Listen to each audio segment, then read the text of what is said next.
प्रिय मित्रांनो, आज बुधवार 18 सप्टेंबर आणि आजच्या पहिल्या वाचनामध्ये संत पौल ह्या करंथेकर लोकांस प्रीतीचा एक आदर्श नमुना दाखवत आहे. कारण ते आता ख्रिस्ती झालेले आहेत आणि ते आता ख्रिस्ताचे अनुयायी आहेत. ख्रिस्ताने जसं जगावर प्रेम केलं तसं आपण प्रेम करावे आणि आपण सगळे देवाचे लेकरे आहोत आणि म्हणून देव तसा पवित्र आहे, देव तसा प्रेमळ आहे, तसे आपण सगळे प्रेमळ असावे. या अनुषंगाने त्यांच्यामध्ये जे संघर्ष होते आणि त्या संघर्षामुळे त्यांच्यामध्ये फुटी होती, एकमेकापासून दुरावा होता, तशा प्रकारचं असू नये म्हणून संत पौल त्यांना प्रीतीचं उदाहरण देत आहे. आणि तो सांगतो आहे की ही प्रीती किती सहनशील आहे.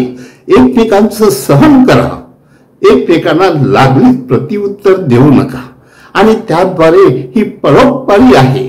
म्हणजेच आपण दुसऱ्यावर उपकार केले पाहिजेत.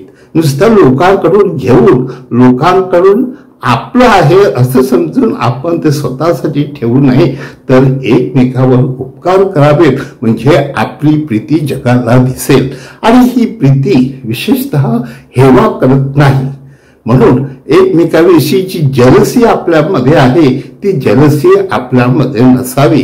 आणि त्याचबरोबर ही प्रीती जी आहे ती बढाई मारत नाही की मी असा आहे, मी तसा आहे, मी श्रीमंत आहे, मी हे करू शकतो, तर तशा प्रकारची प्रीती नाही. आणि म्हणून आपण जेव्हा प्रीती करतो तेव्हा आपण एक गोष्ट लक्षात ठेवणं आवश्यक आहे की ही प्रीती कधी गैरशिस्त वागत नाही. मग मी जे वागतो ते खरोखर दुसऱ्यांना उपायकारक आहे की अपायकारक आहे, ह्या दृष्टिकोनातून माझ्या प्रिय बंधूंनो संत पौल त्यांना शिकवण देत आहे. आणि विशेषतः संत पौल त्यांना हे सुद्धा सांगत आहे की स्वार्थ नाही, प्रीतीमध्ये स्वार्थ नाही. आपण स्वार्थी बनतो म्हणून प्रीती ही परोपकारी असावी. त्याद्वारे आपण केवळ स्वतःसाठी घेऊ नये तर दुसऱ्यांना देत राहावे. आणि त्याद्वारे माझ्या प्रिय बंधूंनो ही प्रीती सत्यात आनंद मानते. सत्य, खोटं बोलू नये, लबाडी करू नये, एकमेकांची लावालावी करू नये, तर जे सत्य आहे त्या सत्यातून आपल्याला परमेश्वराची आणि एकमेकांची कशी सेवा करता येईल ह्या दृष्टिकोनातून संत पौल ह्या लोकांना शिकवत आहे. माझ्या प्रिय बंधूंनो, येशू शुभ वर्तमानात आपल्याला सांगत आहे की मी ह्या लोकांना कोणाची उपमा देऊ.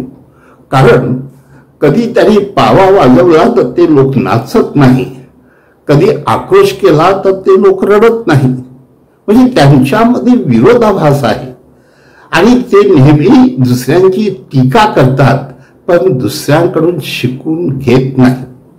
आणि म्हणून संत प्रभू येशू ख्रिस्त त्या लोकांना सांगत आहे की तुम्ही एखादा मनुष्य की योहान बाप्तिस्ता ह्याने काही खाल्लं नाही, पिलं नाही, उपवास केला तर तुम्ही म्हणता त्याला भूत लागला आहे.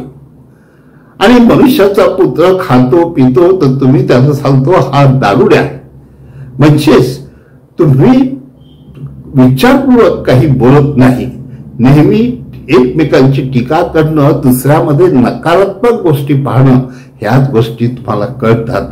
आणि म्हणून संत पौल ऍक्च्युअली त्यांना सांगत आहे की जिथे प्रीती आहे तिथे एकोपा आहे, तिथे परस्पर प्रेमाचे संबंध आहेत, तिथे मन मिळावूपणा आहे, एकमेकांविषयी दया भावना आहे.